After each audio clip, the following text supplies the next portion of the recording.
আল্লাহকে ভয় করো, আল্লাহকে ভয় করো, আল্লাহকে ভয় করো। ইত্তাকুল্লাহ, ইত্তাকুল্লাহ, ইত্তাকুল্লাহ।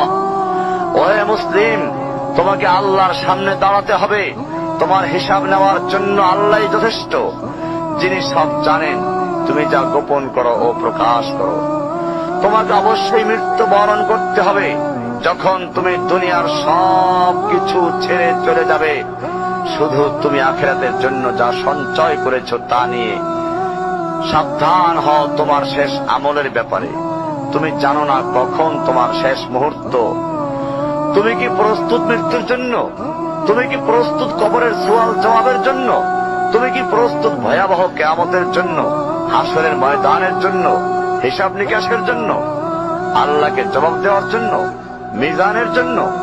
তুমি কি প্রস্তুত চুলের চাইতে সূক্ষ্ম, তরবারির চাইতে ধারালো পুলসিরাতকে পাড়ি দেওয়ার জন্য? ভয়ঙ্কর তুমি জাহান্নামের ভয়ঙ্কর আযাব থেকে আত্মরক্ষার জন্য কাজ করছো তো?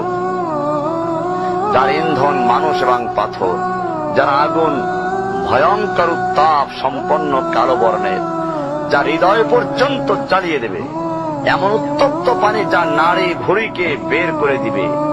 রয়েছে খাবারের হিসাবে জাক্কুম ও গলিত পুঁজ।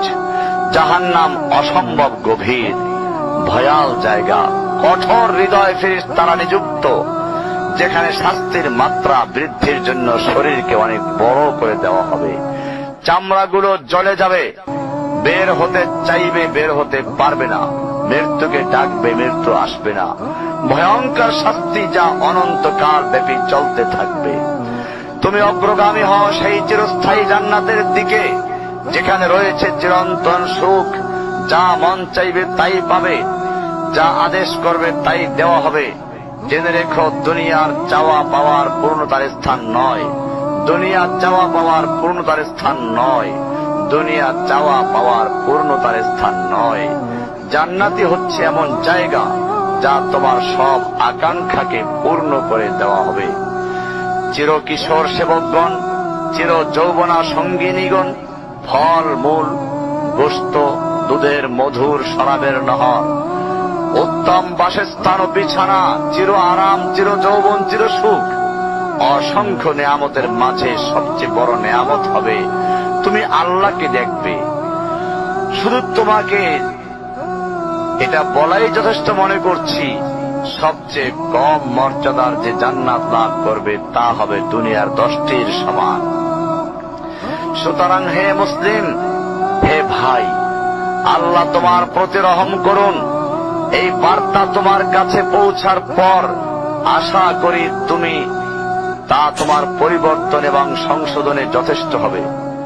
গতানুগতিক চিঠি হিসেবে নিও না আমার এই পত্রকে, ফেলে দিও না। এটা ফেলে দেওয়ার নয়, আল্লাহর জন্য বলছি।